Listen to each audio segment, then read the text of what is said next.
In November, the tragic death of Atlanta rapper Takeoff hit headlines after a shooting incident claimed his life. In February, when the Grammy Awards took place, his uncle Quavo paid him a tribute, and Alabama singer was part of that tribute, all the while enduring something of her own. News 19's Deidre Briscoe brings us the story behind that tribute. Deidre. No one thought 28-year-old Cheyenne Sanchez would ever sing again after doctors told her she was diagnosed with papillary thyroid cancer at 21 years old. She defied the odds and let her voice carry a powerful message, one that took her to one of the biggest stages.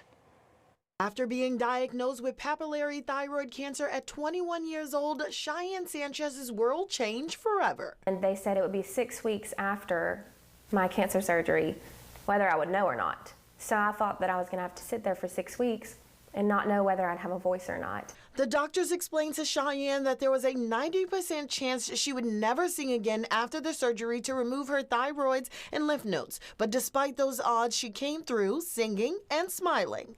Oh, it's a miracle. It really is. I mean, I remember when the doctors told me that there was a huge chance that I would never sing again, and even if I spoke, that my voice would be really raspy and hoarse. We've come a long way without you, my friend, so I'll tell you all about it when I see you again. 7 years after her surgery, her voice carried her to this year's Grammy Awards in Los Angeles. The Decatur singer joined 4 other vocalists from Maverick City Music to sing backup for Atlanta rapper Quavo during the memorial tribute to deceased rapper Takeoff, who died in a tragic gun violence incident in November.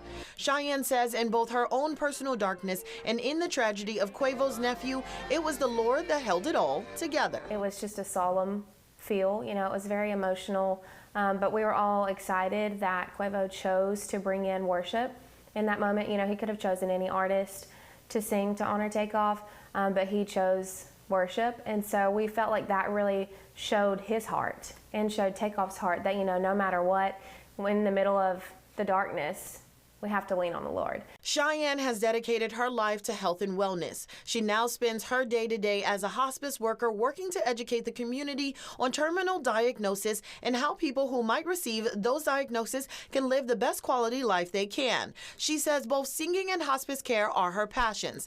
Now she wants to encourage others. I would say never lose your light. Never lose your light, never lose your passion. Write your dreams down. Make a dream board. No matter if it sounds crazy or out of reach, nothing is out of reach, nothing is impossible with God. My favorite scripture is, He will go exceedingly and abundantly above all that you can ever dream or imagine. This isn't the first time Cheyenne has taken her talents to the big stage. The singer has also performed at the K-Love and Dove Awards.